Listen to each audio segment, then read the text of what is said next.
Mornings. Iqbal day और हर break के बाद एक शेर मैं आपके लिए पढ़ रहा हूँ मुंतखब अशार इकबाल साहब के। तेरे इश्क की इंतहा चाहता हूँ, मेरी सादगी देख मैं क्या चाहता हूँ। आज की मोटिवेशनल स्टोरी और बेस्ट ऑफ द बेस्ट में से आज मैंने सेलेक्ट की है, जो कि बहुत ज्यादा फरमाइश आई इस स्टोरी की खास तौर से, इसलिए मैं शामिल कर रहा हूँ। इंस्पिरेशनल भी है और सबक आमोज है बहुत ज्यादा। कभी कभार तो मैं सुना रहा होता हूँ तो रोंगटे खड़े हो जाते हैं।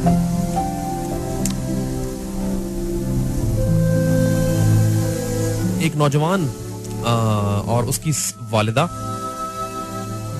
वो बच्चा जब पैदा हुआ तो उसके जो वालिद थे वो नहीं रहे, और ये सच्चा वाकया है। मैंने डिटेल जानने की कोशिश की कि वालिद आया के छोड़ के चले गए थे या दुनिया में नहीं रहे, इसका मुझे नहीं मिल पाया। लेकिन बहरहाल वो वालिदा, बच्चा जब पैदा हुआ तो उनके पास कोई रिसोर्स नहीं थी, सोर्स ऑफ इनकम नहीं थी, तो उन्होंने अपने तौर पर छोटा मोटा काम करके अपने बच्चे को पाला पोसा।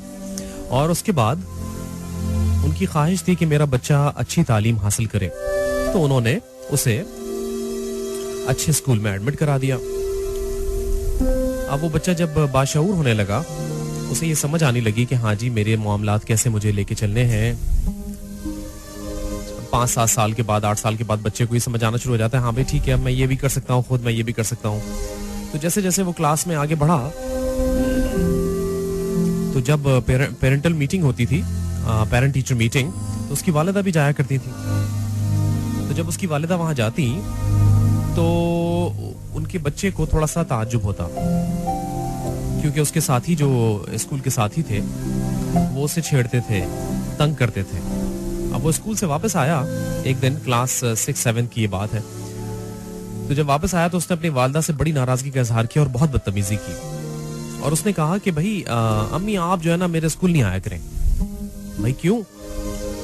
इसलिए कि आपकी जो है ना, एक आपकी आंख है और मेरे जो साथी हैं वो मुझे बहुत तंग करते हैं, बहुत मुझे अजीब व गरीब बातें करते हैं कि तुम्हारी अम्मी की एक आंख कैसे खराब हुई, ये वो दिस एंड दैट। तो मुझे बड़ा अजीब सा लगता है, आप नहीं आया करें भाई मेरे स्कूल में।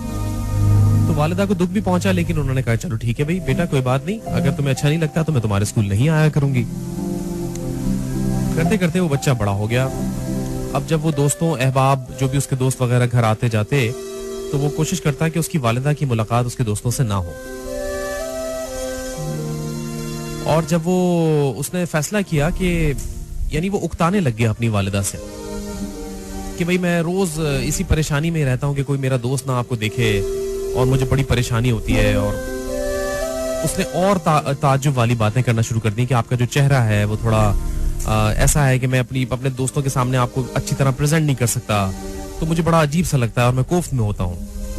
लीजिए जनाब, उस लड़के ने फैसला किया कि मैं अब इस शहर में नहीं रहूंगा और मैं तालीम हासिल करने के लिए बाहर चला जाऊंगा, दूसरे टाउन में। उसने ऐसा ही किया, वो दूसरे टाउन में चला गया और उसने जाके एडमिशन ले लिया, कॉलेज यूनिवर्सिटी पढ़ता रहा, उसके बाद नौकरी हासिल कर ली, लौट कर अपने टाउन नहीं आया और ना ही उसने अपनी वालिदा के बारे में खैर व आफियत दरियाफ्त की कि उसकी वालिदा कैसी है कैसी नहीं है।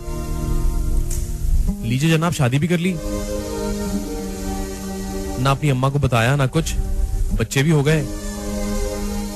अब बहुत अरसे के बाद जब वो वेल सेटल्ड हो गया एक जगह, अपना उसने सारा सिस्टम बना लिया, एस्टेब्लिश कर लिया उस टाउन के अंदर, बहुत अरसे के बाद घर के दरवाजे की बेल हुई तो बच्चे गए उसके देखने के लिए। तो बच्चों ने जाके बाहर देखा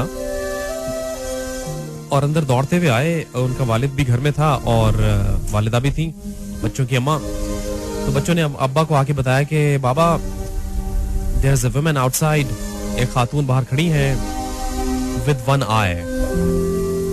तो वो एकदम चौंका कि ये क्या बात हुई, ये कैसे हो गया। तो वो एकदम दरवाजे तक गया तो उसे एकदम नजर आई कि वो उसी की वालिदा थी।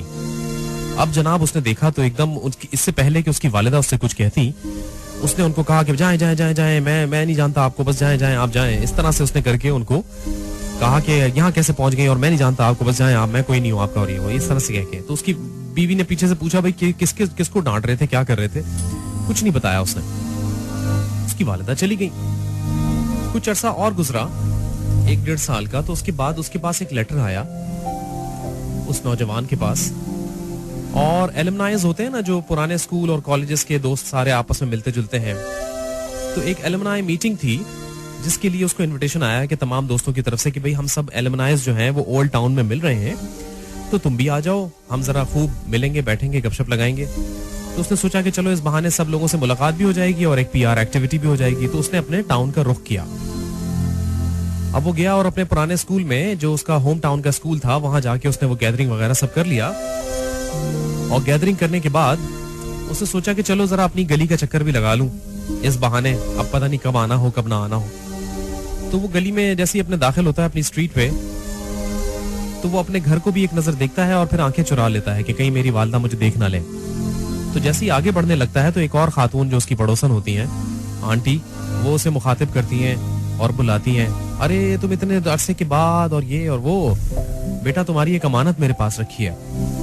तो वो कहता है कि वो क्या? तो वो कहती है कि तुम्हारी वालिदा ने ना तुम्हारे नाम एक खत लिखा था, और ऐसा है कि वो तो अब गुजर गई। वो कहता है गुजर गई?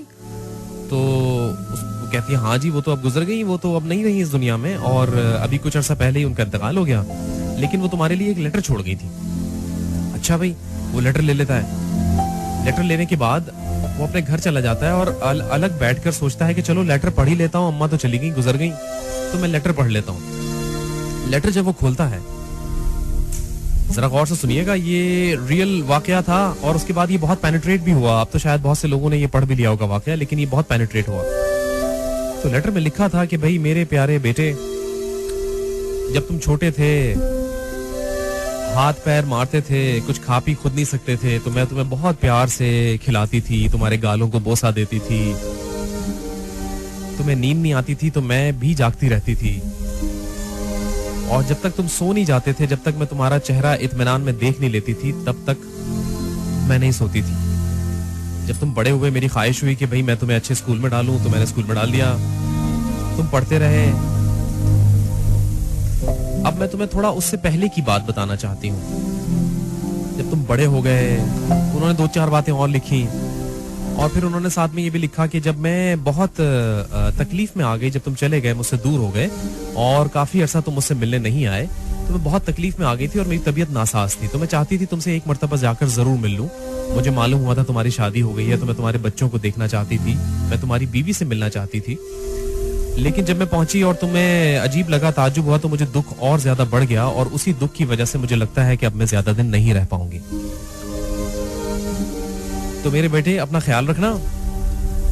और मैं तुम्हें एक बात बताना चाहती हूं कि जब तुम इस दुनिया में आए थे तो तुम्हारी एक आंख थी,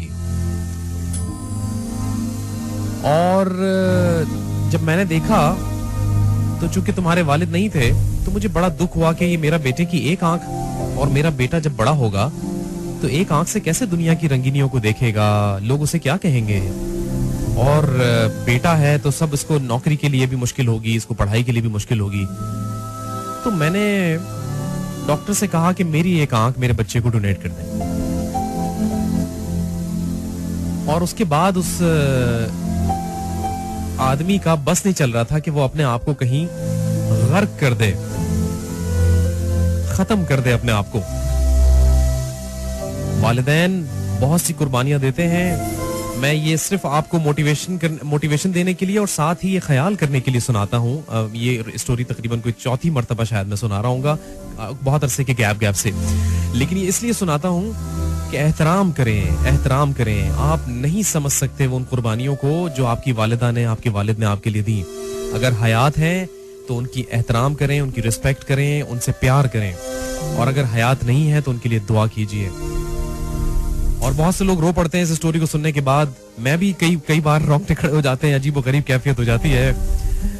बस अम्मा से अब्बा से प्यार करें, बस मैं इतना कह सकता हूँ। एक ब्रेक है, ब्रेक के बाद मिलेंगे, एक सॉन्ग सुनेंगे और थोड़ी देर में बातचीत भी करेंगे। आपको कैसी लगी आज की स्टोरी, जरूर फीडबैक दीजिएगा।